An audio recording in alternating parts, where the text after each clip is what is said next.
plaisir de vous accueillir ce soir sur cette plateforme afin de découvrir ensemble d'autres vérités essentielles pour notre édification, notre préparation, notre entrée dans le plan des derniers temps, prendre conscience de ce à quoi nous sommes appelés par rapport au plan divin pour ces derniers temps.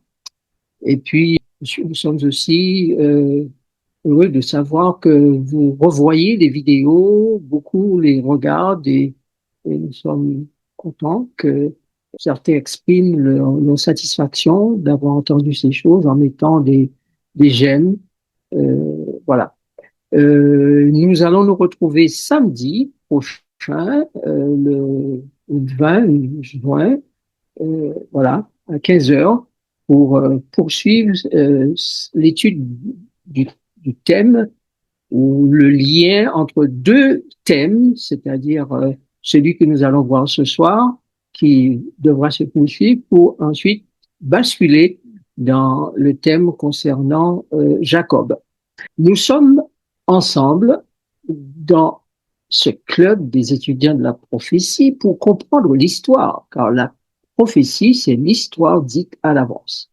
Nous voulons comprendre comment le parcours historique de Jacob et sa descendance physique et sanguine nous emmène à découvrir ce que deviendra le peuple de Dieu, le troupeau de Dieu, à la fin de l'histoire de l'humanité, parce que Dieu se propose de nous ramener à la maison, de nous ramener dans la Canaan, cette fois par terrestre mais céleste, et il nous faut pour cela avoir des connaissances concernant le plan divin, concernant la personne divine et la mission qui nous est confiée dans ce monde pour contribuer à la victoire finale de Jésus-Christ.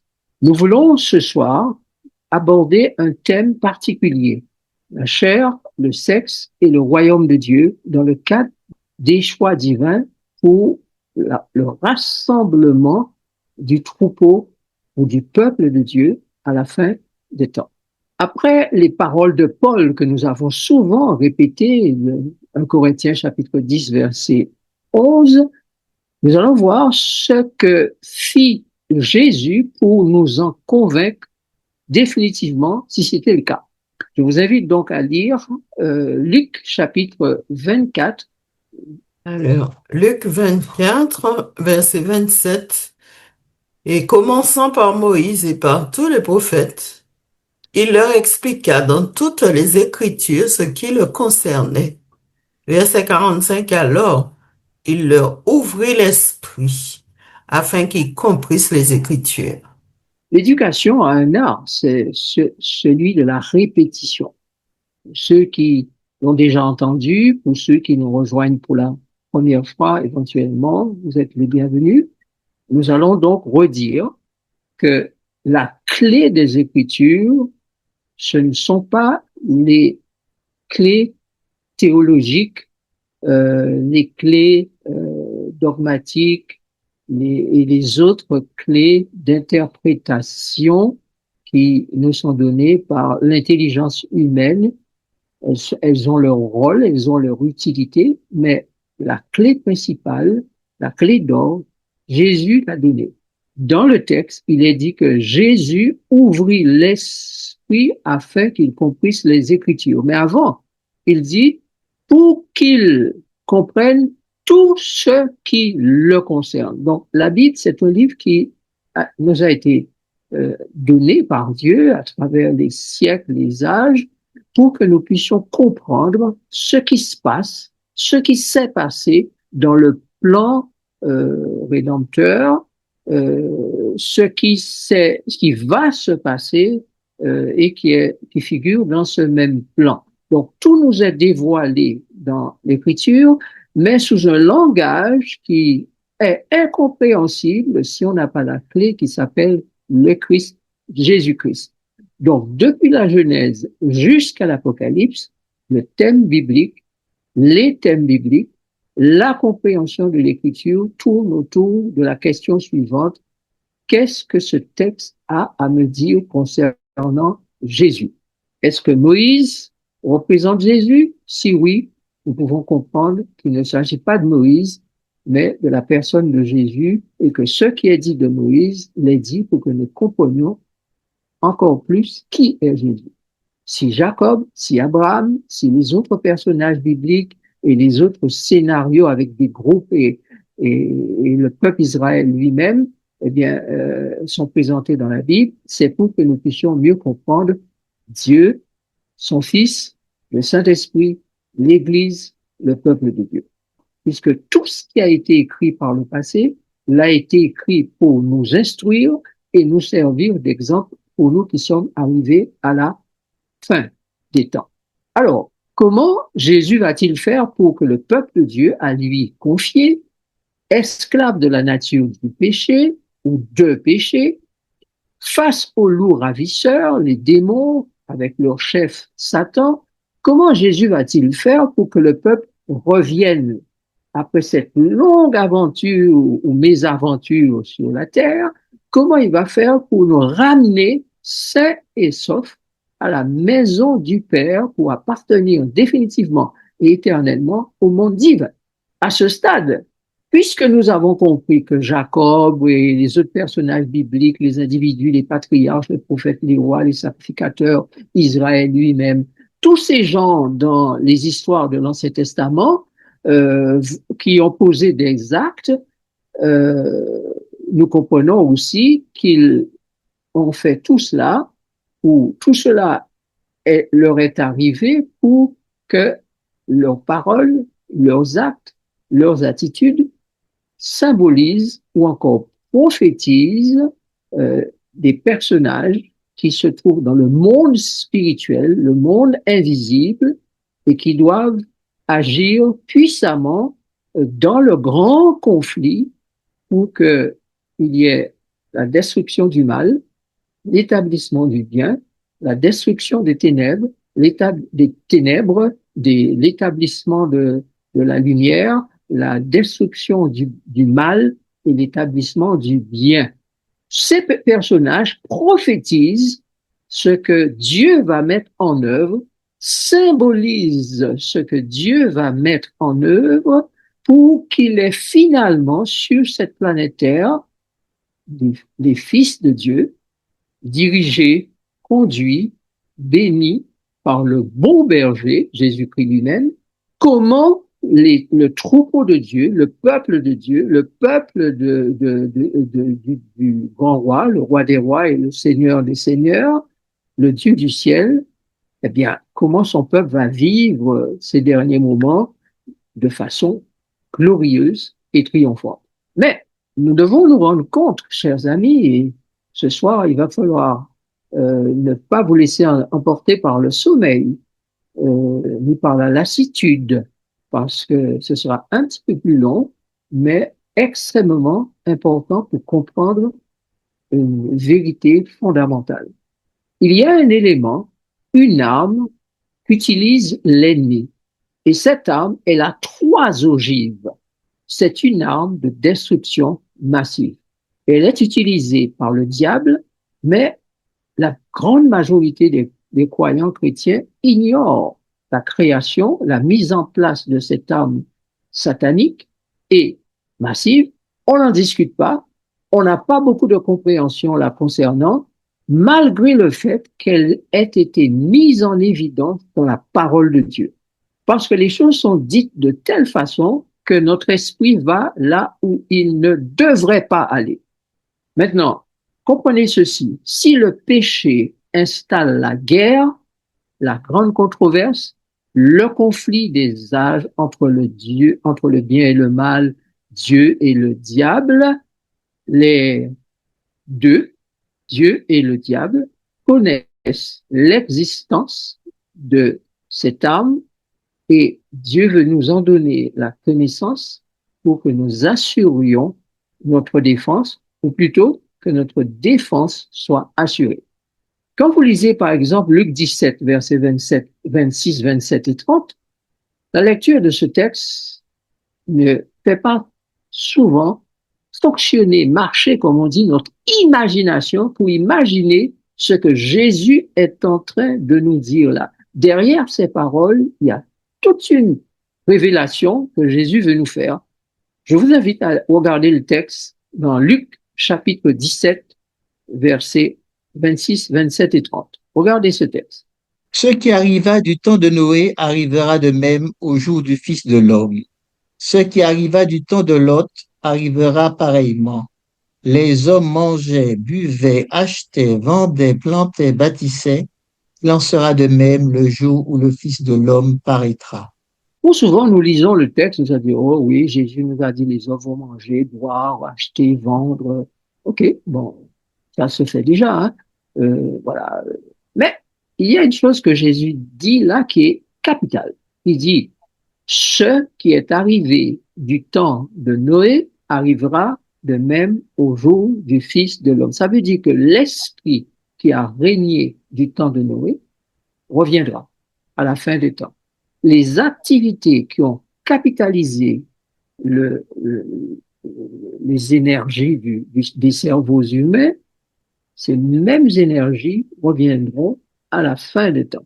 Il nous dit l'attitude que les êtres humains avaient à l'époque et les pratiques qu'ils avaient à l'époque vont revenir. Et ces choses-là, pratiquées par les humains, vont les emmener à la destruction comme elle a emmené les antédiluviens à la destruction. Mais vous comprenez bien que l'intelligence de ces hommes qui n'étaient pas très loin de la création et qui étaient une de puissante intelligence avait mis, ces intelligences avaient mis sur place des fonctionnements que l'on découvre aujourd'hui bien plus élevés que les nôtres. Nous avons depuis lors dégénéré tellement que nous n'avons plus les mêmes capacités qu'avaient ces gens-là. Donc aujourd'hui, nous allons de plus en plus être surpris par ce que les démons ont mis en place à l'époque avec ces antédiluviens et sont en train de mettre en place dans notre temps maintenant. L'intelligence artificielle déclare scientifiques, informaticiens, producteurs, générateurs, si je peux dire, employer ce terme pour lui, en tout cas un inventaire puissant en informatique dit que l'intelligence artificielle est une affaire qui nous dépasse et qu'elle est dirigée par les esprits des démons. Ouais. Dit certains, oui, ok, si c'est ce qu'ils croient, l'intelligence artificielle, moi je l'utilise, ça me rapporte beaucoup d'argent pour certains, ça m'aide à comprendre beaucoup de choses, ça m'aide à faire des choses extraordinaires que je n'aurais pas pu faire si je n'avais pas cet outil formidable. Oui, mais ça ce n'est que le début. Nous n'avons pas encore vu ce qui va venir. Elon Musk, qui est dans le domaine, dit dans une interview que dans très peu de temps, d'ici 2030, les humains auront perdu 99% et plus de leur emploi. L'IA va détruire les emplois. Dans le non-emploi, on peut dire qu'ils seront sans travail et naturellement, vous comprenez que quand on est sans travail, on n'a rien à faire, on trouve à faire. La nature a horreur du vide et beaucoup pourront se plonger dans le vice et plein d'autres choses qui pourront les entraîner très loin, loin, dans lesquelles ils ne se seraient jamais trouvés s'ils avaient occupé le temps, comme Dieu le dit, qui travaillera 6 jours et qui te reposera le 7e. Le diable prépare un plan de destruction de l'humanité, des énergies que Dieu a mises en nous pour que nous ne puissions pas refléter l'image du Créateur. Maintenant, que prophétise la Bible quant à la constitution du peuple, du troupeau de Dieu à la fin des temps? Ce peuple, comment est-il identifié et appelé dans la parole de Dieu? Nous pourrons lire cela dans Apocalypse chapitre 3, versets 14, 20, 21, et nous considérerons aussi le livre du prophète Ésaïe. À partir de tous ces textes, nous allons pouvoir déduire quelle est la situation dans laquelle se trouvera le troupeau du bon berger sous la direction des sous-bergers à la fin des temps. Ce sera une situation pour notre malheur ou notre bonheur? Lisons le texte. Alors déjà, Apocalypse 3, verset 14, 20 et 21, écrit à l'ange de l'église de Laodicée, « Voici ce que dit l'Amen, le témoin fidèle et véritable, le commencement de la création de Dieu. Voici, je me tiens à la porte et je frappe. Si quelqu'un entend ma voix et ouvre la porte, j'entrerai chez lui, je souperai avec lui et lui avec moi. Celui qui vaincra, je le ferai asseoir avec moi sur mon trône, comme moi j'ai vaincu et je me suis assis avec mon Père sur son trône. » Dans pas longtemps, nous allons vous parler de cette arme avec les 3 ogives, armes de destruction massive. Parce que Jésus dit, s'il était possible, il séduirait même les élus. Ça veut dire qu'il vient avec quelque chose de puissant, de très puissant. Lisons la suite du texte. Je leur donnerai des jeunes gens pour chefs, et des enfants domineront sur eux. Jérusalem chancelle et Juda s'écroule, parce que leurs paroles et leurs œuvres sont contre l'Éternel, bravant les regards de sa majesté. Donc, vous réalisez là que l'ennemi a emmené Jérusalem à chanceler, Juda à s'écrouler. Et ils ont emmené les habitants de la terre à prononcer des paroles contre l'Éternel et à œuvrer contre l'Éternel, bravant Dieu, bravant les regards de sa majesté. C'est dire combien ce qui va venir sur l'humanité est puissant. D'ailleurs, la plupart d'entre vous savent que l'Apocalypse dit que toute la terre était en adoration derrière la bête. Regardez ce qu'Isaïe dit encore. Mon peuple a pour oppresseur des enfants, et des femmes dominent sur lui. Mon peuple, ceux qui te conduisent t'égarent et ils corrompent la voie dans laquelle tu marches. L'Éternel se présente pour plaider. Il est debout pour juger les peuples. L'Éternel entre en jugement avec les anciens de son peuple et avec ses chefs. Vous avez brouté la vigne. La dépouille du pauvre est dans vos maisons. De quel droit foulez-vous, mon peuple, et écrasez-vous la face des pauvres, dit le Seigneur, l'Éternel des armées. Vous comprenez que là encore, les images qui ressortent de ce texte sont des images tristes et pénibles. Mais regardons le verset 16 et 17 et 26. Parce que l'Éternel dit, parce que les filles de Sion sont orgueilleuses et qu'elles marchent le cou tendu et les regards effrontés, parce qu'elles vont à petits pas et qu'elles font résonner les boucles de leurs pieds, le Seigneur rendra chauve le sommet de la tête des filles de Sion. L'Éternel découvrira leur nudité. Les portes de Sion gémiront et seront dans le deuil, dépouillées, et s'assiera par terre. Voilà. Donc, vous réalisez que là encore, les images ne sont pas belles. Elles sont tristes. Et quand le Seigneur réagit, il réagit durement envers les filles de Sion jusqu'à découvrir leur nudité. Et Sion va gémir, Sion sera dans le deuil, Sion sera dépouillé, Sion s'assiera par terre. Et vous savez que Sion est la symbolique de Jérusalem, c'est aussi la symbolique des enfants de Dieu d'Israël, du peuple d'Israël.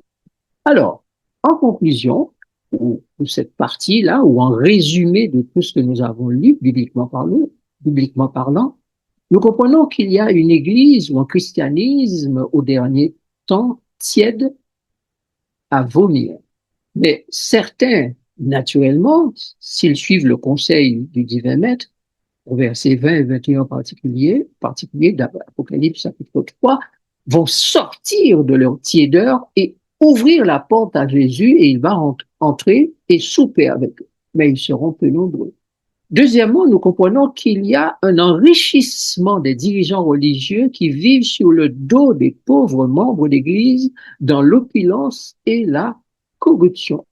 Combien de scandales de ce genre n'ont pas éclaté?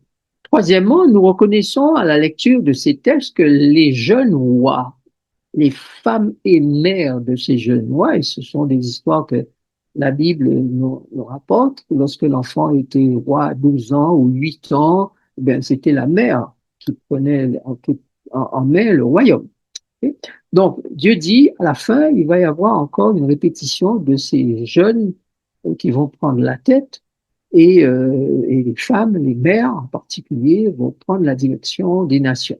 Le sacrifice des enfants est mentionné dans le texte et la prostitution sacrée est aussi mentionnée dans ces versets 4 et 12 des textes que nous avons lus.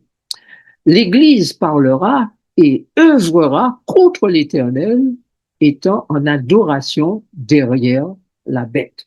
Donc, vous voyez que longtemps à l'avance, Dieu a parlé ce que vivait le peuple d'Israël concrètement, pratiquement, eh bien, prophétise ce qui va se passer à la fin des temps. Donc, comme ça s'est passé pour Noé, ça revient.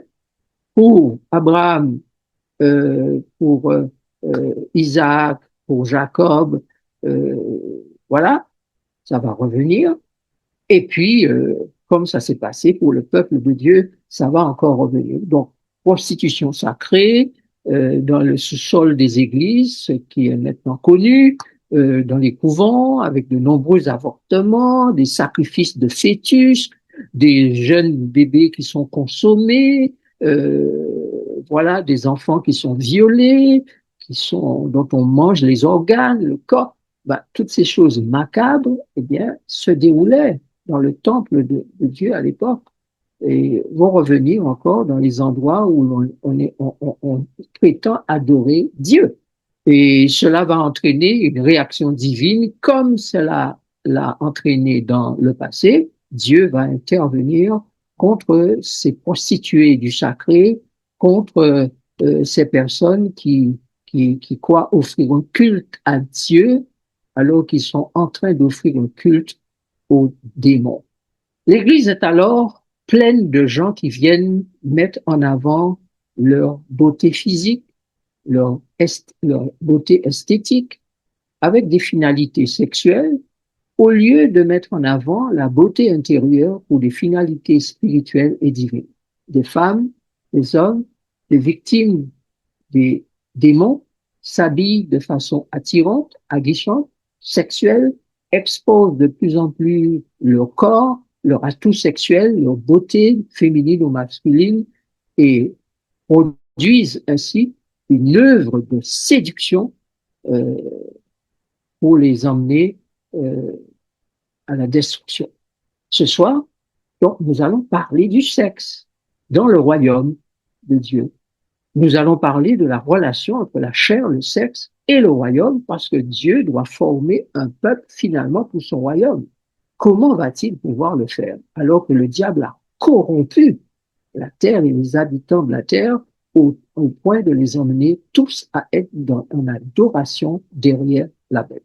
Une société, une église décimée par la guerre, puisque on voit que de plus en plus les conflits vont envahir la terre, la corruption va faire rage, les luttes internes ressembleront aux troupeaux antédiluviens. Donc, chers amis, ce qui rend les hommes pieux physiquement et spirituellement devient de plus en plus rare. Prenez le temps de lire ces textes que vous avez à l'écran, notez-les, Luc 17 que nous avons lu, et ajoutez les textes d'Ésaïe 3, 26, 4, verset 1er, où l'Écriture dit que dans ce temps-là, il y aura 7 hommes pour une femme. Ésaïe 4, verset 1er. Tant la guerre aura décimé les populations, la maladie aura décimé beaucoup d'hommes et les femmes vont se retrouver dans des difficultés pour se marier. Mais alors, les mariages vont devenir des moyens de gagner des fortunes, des moyens d'exister, un business rentable pour les familles avec des garçons, puisqu'ils sont rares, et soit la guerre, soit la maladie les a emportés. Chers amis, le Christ nous a dit, les hommes mangeaient, buvaient, se mariaient leurs enfants, bâtissaient, plantaient, jusqu'à ce que le déluge vienne et les emporte tous. Maintenant, je me suis posé la question, mais le mariage est quelque chose de sacré. Pourquoi Jésus met le mariage dans les signes de la fin qui entraînent la destruction de l'humanité, l'adoration des démons, l'adoration de la bête et le déluge de feu qui vient pour les détruire? Donc, nous comprenons d'ores et déjà que l'usage fait du sexe dans des alliances licites ou illicites est une réalité et une vérité que Dieu veut que nous comprenions, qui va se réaliser, s'accomplir dans les derniers temps. D'ailleurs, vous avez déjà entendu de tous ces scandales qu'on découvre dans les fameux documents Epstein, où on voit les grands de ce monde et autres se livrer à des scènes sexuelles macabres et inimaginables. À quoi encore comparer le troupeau de l'Éternel? Ésaïe 5, versets 1 et 7 nous dit que le troupeau de l'Éternel est comparé à une vigne et que Israël, c'est la vigne et Juda, c'est le plan. Souligner ce texte, comme nous voulons être courts, aussi courts que possible ce soir, donc on ne va pas lire tous les textes, mais notez-les pour les lire. Dans Ésaïe 5, versets 5 et 7, 1 et 7, pardon, Dieu dit qu'il a une vigne bien aimée. Mais ce qu'il attendait de sa vigne, c'est pas ce qu'il a eu en retour. Et Israël, la vigne, Juda, le plan de vigne, eh bien, se sont corrompus. Donc, vous avez deux groupes qui sont censés faire partie du peuple de Dieu, Israël et Juda. Or, Israël, c'est la vigne, Juda, la plantation, ou la racine, le tronc, en fait, le plan. Le diable veut détruire le plan et détruire la vigne. Il veut donc détruire le troupeau, il veut détruire l'Église. Quelles sont donc les problématiques qui vont récurrer, c'est-à-dire revenir régulièrement dans l'histoire du troupeau de Dieu et qui méritent toute notre attention pour en tirer des leçons stratégiques pour aujourd'hui? Nous n'allons pas pouvoir tout vous dire ce soir et nous allons continuer l'étude samedi qui vient. Mais à partir de maintenant, soyez encore plus attentifs que vous ne l'avez été, ce sera croustillant et un peu plus long que d'habitude. Prenez une grande respiration, redressez-vous, accrochez-vous, parce que nous allons entrer dans des déclarations particulières.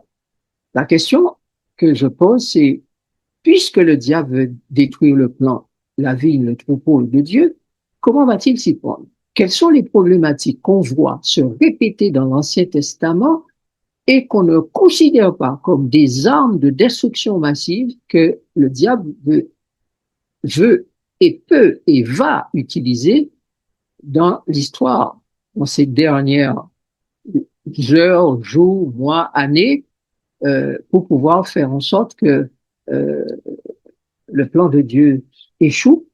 Et je dis que ça doit retenir toute notre attention. Nous allons retrouver donc dans l'histoire biblique sexe, violence, meurtre, mensonge, des alliances licites ou illicites. Remarquez bien ceci. Ouvrez grandes vos oreilles. Prêtez-moi attention. Adam couche avec Ève. On a là un exercice sexuel et Ève se retrouve enceinte. Mais quelle est la réaction d'Ève quand elle est enceinte et accouche? Dans Genèse chapitre 4, verset 2, Ève dit, écoutez bien, Ève dit, j'ai formé un homme avec l'aide de l'Éternel. C'est elle qui a fait. Dieu l'a juste aidé. Or, le fils qu'elle va mettre au monde, qu'elle a formé avec l'aide de l'Éternel, est un fils menteur, violent et meurtrier. Caïn est son nom. Maintenant, dites-moi, qui est le père du mensonge? Qui est le père de la violence? Qui est le père du meurtre? Vous le connaissez, n'est-ce pas? C'est Lucifer, l'ange déchu.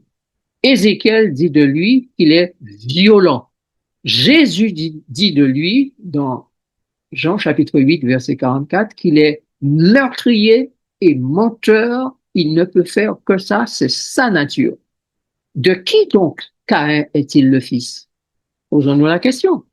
Quel esprit a animé Ève au moment de son accouchement, au moment de sa relation sexuelle avec son mari Adam? De quel esprit était-elle possédée? On a donc dans l'Écriture deux descendances, deux postérités, avec la même humanité naissant de la femme. Des humains naissent pour être des instruments du diable et des humains naissent pour être des instruments de Dieu. On a une postérité qui reflète la nature et l'image du serpent et donc de Caïn, qui donne prééminence, première place à la vie sexuelle et charnelle. Notez que Caïn semble au départ être le fils d'Adam, à l'image de Dieu, mais l'histoire révèle que cet individu n'avait pas du tout l'image de Dieu, et d'ailleurs même Dieu va complètement le rejeter et le faire disparaître de la généalogie qui se trouve au chapitre 5 de Genèse. Lisez attentivement les textes bibliques du commencement. Nous y avons beaucoup de révélations derrière les simples phrases et les simples mots qui y sont donnés. Quelle est donc la conclusion divine après la naissance de Caïn et la naissance de la nouvelle génération? Regardez Genèse chapitre 4, verset 11. Maintenant, tu seras maudit de la terre qui a ouvert sa bouche pour recevoir de ta main le sang de ton frère.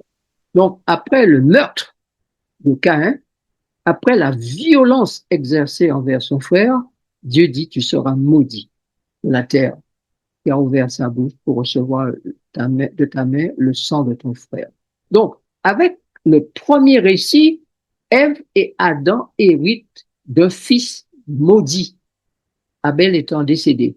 Avec la deuxième génération, Adam et Ève héritent de fils bénis. Parce que vous remarquez qu'au chapitre 4, versets 25 et 26, Ève exprime quelque chose qu'elle a dû longuement méditer après l'histoire avec Caïn.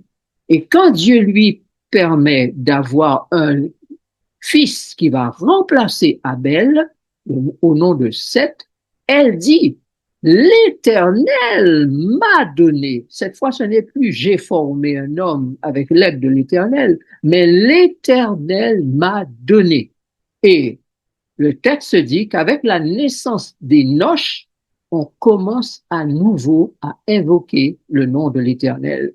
Ces individus sont donc connus comme étant de la génération des fils de Dieu, issus d'Adam à la ressemblance de Dieu, qui invoquent le nom de Dieu, qui marchent avec Dieu comme Enoch le fit d'ailleurs, avec Dieu qui est esprit, et il marche selon l'esprit du divin. Quelle est la conclusion que Dieu fait? Regardez Genèse chapitre 6, versets 3 à 6. Alors l'Éternel dit, mon esprit ne restera pas à toujours dans l'homme, car l'homme n'est que chair et ses jours seront de 120 ans. L'Éternel se repentit d'avoir fait l'homme sur la terre et fut affligé en son cœur. Le diable arrive à corrompre les fils de Dieu.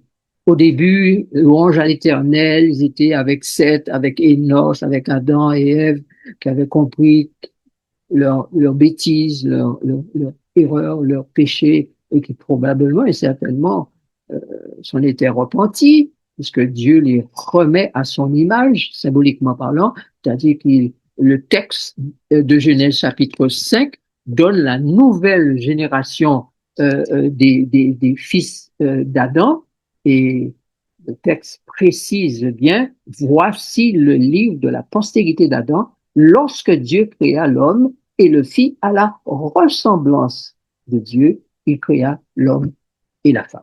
Jésus qui a compris, qui connaît ce qui s'est passé, nous invite à réfléchir. Heureux ceux qui ont de l'intelligence. Car l'issue et la finalité pour Dieu, ce n'est pas l'esprit dans la chair, mais l'esprit sans la chair. Je répète, l'issue, la finalité pour Dieu, en ce qui concerne l'humanité, ce n'est pas l'esprit dans la chair, enveloppé de la chair, habitant la chair, mais c'est l'esprit sans la chair. Et Jésus l'a clairement dit, la chair ne sert de rien. Et Paul dit, confirme, enfonce le clou, la chair et le sang n'hériteront point le royaume de Dieu. Donc, mes amis, nous comprenons que ce que les relations sexuelles vont donner en abondance sur la terre, des milliards et des milliards d'êtres humains, peut être bien ou peut être mal, peut être chose de ténèbres ou chose de la lumière. Résultat du bien ou résultat du mal. Fils de Dieu ou fils du diable. Jésus dit, parlant à ceux qui étaient devant lui et aux disciples qui l'entendaient, vous avez pour père le diable, car il voulait le mettre à mort, il voulait le tuer, il voulait commettre ce meurtre. Donc sachez, chers amis, que dans le royaume des cieux, nous devons considérer l'aspect de l'usage du sexe. Dieu a créé le sexe. Dieu a créé l'homme et la femme. Mais comment l'homme et la femme utilisent-ils ce que Dieu a créé? L'homme, pour régner avec Dieu, doit devenir un temple de Dieu, là où habite l'Esprit de Dieu pendant le séjour sur la terre. Mais son corps charnel est appelé à disparaître, car Dieu lui-même est le temple, d'après Apocalypse 21. Alors, Dieu se donnera le plaisir et la joie de fournir à ses créatures d'autres corps spirituels et glorieux. Mais en attendant, nous avons un corps de chair. Et pour que nous puissions traiter le corps de chair comme un temple de Dieu, ça veut dire que nous devons prendre soin de ce corps et ne pas pratiquer n'importe quoi avec ce corps. Et nous verrons tout à l'heure les domaines de pratique que nous pouvons avoir qui souillent le temple. Ainsi, Caïn et sa descendance devraient être vus comme les fils de celui qui est tombé très bas, jusque dans la fosse, comme le dit Ézéchiel, et qui est appelé le serpent ancien, le diable et Satan. Et Jésus l'a confirmé dans Jean 8, 45, vous avez pour père le diable. Donc, selon Jésus, le père de Caïn, c'est le diable. Pour être meurtrier et un menteur, il ne peut être que fils du diable. De quelle manière précisément, la Bible ne le dit pas. Mais Jésus l'affirme. Il sait ce qu'il dit. Moi, je ne peux que répéter. Chers amis, la répétition du phénomène révélateur d'une problématique constante est là dans la Bible. La répétition du phénomène révélateur d'une problématique constante, morale et spirituelle profonde est là sous nos yeux dans la Bible. Quel est donc ce phénomène répétitif? On aurait pu mettre phénomène au pluriel, mais nous allons insister sur un des phénomènes, celui dont la nature est la plus complexe. Suivez bien maintenant ce qui va suivre. Nous vous donnons un petit aperçu ce soir et la suite samedi prochain. Pour commencer cette dernière partie, posons-nous une question. Dans quel domaine la nature de péché se révèle-t-elle principalement, se dégrade-t-elle, se souille pour que ce corps ne reste pas ou ne devienne pas un temple de Dieu? Regardez ce que nous dit l'Écriture dans un premier temps. Genèse chapitre 3, verset 6. La femme vit que l'arbre était bon à manger et agréable à la vue, et qu'il était précieux pour ouvrir l'intelligence. Elle prit de son fruit et en mangea. Elle en donna aussi à son mari qui était auprès d'elle, et il en mangea. Regardez maintenant la deuxième affirmation biblique. Cependant, Caïn adressa la parole à son frère Abel, mais comme ils étaient dans les champs, Caïn se jeta sur son frère Abel et le tua. L'Éternel dit à Caïn, où est ton frère Abel? Il répondit, je ne sais pas. Suis-je le gardien de mon frère? Troisième affirmation biblique. Alors l'Éternel dit, mon esprit ne restera pas à toujours dans l'homme, car l'homme n'est que chair, et ses jours seront de 120 ans. L'Éternel se repentit d'avoir fait l'homme sur la terre, et il fut affligé en son cœur. Suivante. Lorsque les hommes eurent commencé à se multiplier sur la face de la terre, et que des filles leur furent nées, les fils de Dieu virent que les filles des hommes étaient belles, et ils en prirent pour femmes parmi toutes celles qu'ils choisirent. Alors l'Éternel dit, mon esprit ne restera pas à toujours dans l'homme, car l'homme n'est que chair, et ses jours seront de 120 ans. Le dernier texte. Les géants étaient sur la terre en ces temps-là, après que les fils de Dieu furent venus vers les filles des hommes, et qu'elles leur eurent donné des enfants. Ce sont des héros qui furent fameux dans l'Antiquité. L'Éternel vit que la méchanceté des hommes était grande sur la terre et que toutes les pensées de leur cœur se portaient chaque jour uniquement vers le mal. 6 domaines qui corrompent la nature humaine, voire même l'esprit humain, l'esprit de Dieu en l'homme. La conduite féminine, c'est le domaine premier. Le manger, on peut ajouter le boire, domaine deuxième. Le meurtre, domaine troisième. La violence ou encore la méchanceté, domaine quatrième. Le mensonge, domaine cinquième. Et les pratiques sexuelles, domaine sixième. Donc, ça veut dire que tout au long de l'histoire d'Israël, on va retrouver ces 6 domaines. Et vous savez que le chiffre 6, c'est la symbolique ou la gématrique de la mort, la destruction, la conduite de la femme, mais aussi de l'homme, le manger et le boire, le meurtre, la violence, le mensonge et les pratiques sexuelles.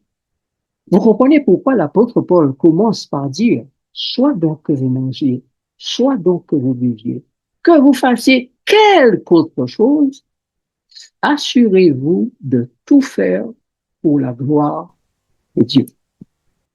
Donc, la conduite sexuelle, féminine, masculine, l'alimentation, le meurtre ou sang versé, la violence, le mensonge, les pratiques sexuelles, débridées, on couche avec les hommes, on couche avec les femmes, on couche entre hommes, on couche entre femmes, on couche avec les animaux, on couche avec les enfants, les bébés, les adolescents, tout y passe. Ce sont ces domaines-là que le diable inspire aux êtres humains qui sont possédés par les démons et qui dégradent la nature humaine, le temple de Dieu, qui est le corps de l'homme. Voici le phénomène tel que la Bible le décrit. Genèse chapitre 6. Les fils de Dieu couchent avec les filles des hommes et leurs enfants deviennent des géants, les fameux Néphilim et Anunnaki, qui ont semé la souillure, la violence, la dépravation, le mensonge, le meurtre, selon la Bible et selon le livre des Noms, sur toute la terre, et l'Éternel n'a qu'une chose à faire, c'est envoyer le déluge pour faire un grand nettoyage. Dans Genèse chapitre 4, Lémec, descendant de Caïn, couche avec 2 femmes à qui il révèle qu'il est lui-même un meurtrier. La violence et la vengeance vont marcher de pair avec la descendance de Caïn qui sera vengée 7 fois et Lémec 77 fois.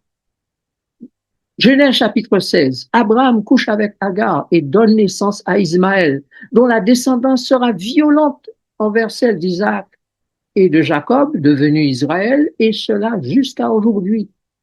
Genèse 25. Isaac couche avec Rebecca, et le résultat, 2 enfants qui se battent dans son ventre et dont les descendants se font la guerre jusqu'à aujourd'hui. Genèse 19. Les filles de Lot couchent avec leur père qui va donner naissance aux incestueux fils moabites et ammonites, ennemis jurés d'Israël. Genèse 34, Sichem, fils d'Amor, couche avec Dina, fille de Jacob, et Lévi et Siméon deviennent des menteurs et des meurtriers, exercent une violence inouïe envers les fils d'Amor, les habitants de Sichem. Ils tuent tous les mâles pour se venger du viol de leur sœur. Quel est donc le fil conducteur de tous ces événements? Le sexe et la violence.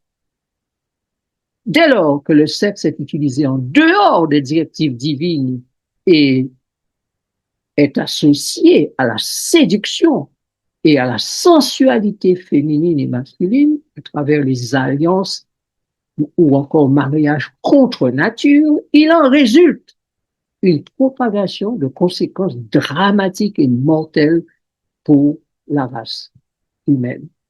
Chers amis, comment Jésus parle-t-il de ce processus et phénomène qui va se répéter à la fin des temps? Nous l'avons lu. Ce qui est arrivé du temps de Noé arrivera de même. C'est ce que dit la Bible. Regardez, répétons, revoyons le texte pour terminer. Ce qui arriva du temps de Noé arrivera de même au jour du Fils de l'homme. Les hommes mangeaient, buvaient, se mariaient et mariaient leurs enfants jusqu'au jour où Noé entra dans l'arche. Le déluge vint et les fit tous périr. Voilà. Continue. Ce qui arriva du temps de Lot arrivera pareillement. Les hommes mangeaient, buvaient, achetaient, vendaient, plantaient, bâtissaient, mais le jour où Lot sortit de Sodome, une pluie de feu et de soufre tomba du ciel et les fit tous périr. Planter, bâtir, vendre, boire, acheter, manger, se marier, ce ne sont pas des choses qui sont mauvaises, mais elles sont devenues des sources d'immoralité, de conduite innommable, au point où Jésus se dit, mais ce que j'avais créé pour le bonheur de l'humanité, la nourriture, les arbres qui portent un fruit, des fruits, la terre qui produit des choses à consommer, eh bien, l'homme a transformé tout cela en des moyens destructeurs qui ne donnent plus gloire à Dieu.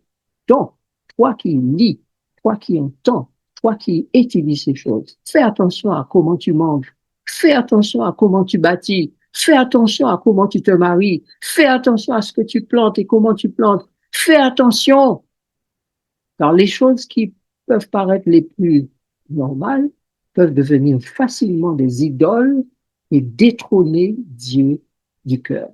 Faire en sorte que le temple, le corps, ne soit plus le temple de l'Esprit Saint, mais de l'esprit égoïste et satanique. Donc, le mariage, de quelque nature que soit cette alliance, devient un vecteur du bien et du mal. Et pour le mal et la mort, le diable va utiliser cette arme à ogive triple. Les 3 ogives, c'est la femme, l'homme et leur sexe. La nature humaine, la femme, la nature humaine de l'homme et leur sexe. Et avec ça, il va faire des dégâts, pas possible. À ce stade, vous et moi, nous devons nous poser un certain nombre de questions concernant nos pratiques alimentaires, nos pratiques sociales, nos pratiques spirituelles, nos pratiques sexuelles. Voici pour terminer quelques questions que je laisse à votre sagacité, à votre intelligence, à votre esprit. Nous poursuivrons l'étude de ce thème samedi prochain. Question clé pour libérer notre esprit. Qu'est-ce qui a fait que cette relation conjugale et maritale bénie par Dieu au verset 26 du chapitre 1 de Genèse deviennent ce vecteur de violence, d'immoralité, voire de meurtre. Dès le départ, le sexe mal utilisé est présent dans la Bible, est cité comme générateur, inducteur de violence, de mensonges, de meurtre. Avec violence, la question devient inévitable. On remarque donc que chaque fois que la relation sexuelle est produite dans le cadre du péché, de la transgression de la loi ou de la volonté divine, il en résulte violence, mensonge, meurtre, guerre, conflit, déception. Question suivante. Qu'est-ce que l'ange déchu a touché, possédé de la nature sexuelle de la femme, de sa génétique, de son esprit, de son mental, pour transmettre à son premier fils la nature du diable? Caïn a reçu la nature du diable au point où Jésus dit, vous avez pour père le diable, parce que vous voulez me tuer. On peut se poser la question, mais jusqu'où a été cette séduction satanique qui résulte dans un Caïn à l'image d'un père qui n'est pas Dieu? Comment comprendre que plus tard, les mêmes Adam et Ève qui prennent un nouveau départ avec Dieu se connaissent à nouveau sexuellement et donnent un fils Seth, puis un fils Énoch et toute une descendance de puissants adorateurs du même Dieu créateur et qui ne sont pas décrits comme violents, comme menteurs, comme meurtriers, comme idolâtres, mais comme des fils de Dieu consacrés, louant Dieu, invoquant Dieu et marchant avec Dieu? Comment cette grosse différence entre ces deux fils, ces deux générations? En quoi l'attitude de Ruben, qui couche avec la femme de son père, qui perd son droit d'aînesse, est-elle révélatrice d'une attitude de Lucifer envers Dieu, auteur de la vie qui se transmet par la parole divine ou par le sexe, sachant ainsi que lui aussi perd sa place prééminente dans le ciel? Les deux, Ruben et Lucifer, auraient-ils eu une attitude sexuelle inappropriée? Notez-les déjà pour plonger vos regards là-dedans et essayer de comprendre et de trouver déjà probablement une réponse à la question posée. Chers amis, nous sommes parvenus à la fin de notre étude. Dans ce contexte du bien et du mal, la question est de savoir comment Dieu va se donner une famille spirituelle pure, saine et sauve, un troupeau sans tache, sans souillure. On comprend pourquoi Daniel dit que durant les derniers jours de ce monde, en ce temps-là, dit-il, plusieurs seront lavés, blanchis, purifiés. Daniel 12, verset 10. Et je crois que c'est là que la science rédemptrice et restauratrice divine va démontrer par l'Église la sagesse infiniment variée de Dieu, selon Éphésiens chapitre 3, verset 11. Voyez-vous, chers auditeurs, Satan, le chef de Babylone, a excité les humains à copuler et abuser abondamment et outrageusement du sexe et se donner des milliards et des milliards d'enfants qui ne voudront pas connaître Dieu. C'est le fameux commerce de corps et d'âme d'homme dont parle Jean dans le livre de l'Apocalypse. Il a imaginé, il a pensé et il a souillé ses sanctuaires, dit Dieu. Le fonctionnement de son esprit est devenu un fonctionnement violent, violeur, menteur, meurtrier dans les domaines de la nature humaine, féminine et masculine, dans l'alimentation, dans le sang versé, dans la violence, dans le mensonge, dans les pratiques sexuelles. Les amis, l'esclavage des esprits et la lutte contre Dieu et son esprit dans l'homme se fait à travers le corps, la chair, mais particulièrement avec les parties sacrées que sont les organes sexuels.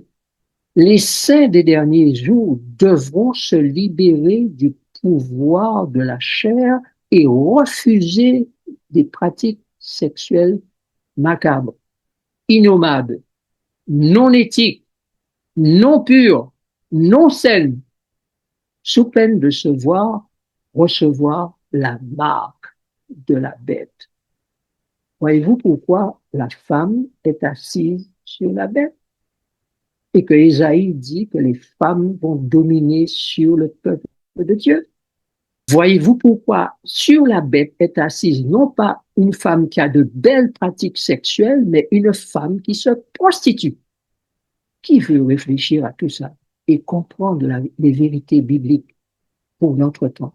Jésus nous a fait savoir qu'il n'est pas venu sauver la chair, mais les frères et fils et filles de Dieu, ses frères et sœurs, fils et filles de Dieu, des esprits qui ont été débarrassés du pouvoir de la chair par le principe de la mort à soi-même et le principe de la mort sommeil. Voilà pourquoi, dans Luc chapitre 20, Jésus dit que nous devons être les fils de la résurrection, les fils du royaume, les fils de Dieu. Alors je souhaite ce soir que nous devenions tous les heureux bénéficiaires du merveilleux plan divin. Loué soit Dieu. Et la prochaine fois, nous allons intensifier notre compréhension de ce thème et voir comment nous allons pouvoir entrer dans le combat avec Dieu comme Jacob y est entré. Prions. Notre Dieu, merci pour ce moment que nous avons partagé. Il nous montre les stratégies sataniques, mais aussi les stratégies divines et l'exercice de ton amour envers l'humanité pour sauver tous ceux qui le voudront, tous ceux qui invoqueront ton nom, tous ceux qui se tourneront vers toi, tous ceux qui répondront à ton invitation. Alors, notre Dieu, donne-nous l'intelligence de la parole, que nous puissions comprendre ces stratégies et éviter le piège de la faim grâce à ce que tu feras en notre faveur, car toi-même tu nous as dit que tu nous garderais à l'heure de la grande tribulation ou encore la grande tentation qui doit venir sur le monde. Alors nous nous remettons entre tes mains ce soir et nous prions que ton esprit nous anime et que notre corps reste, demeure toujours le temple de ton esprit. Amen.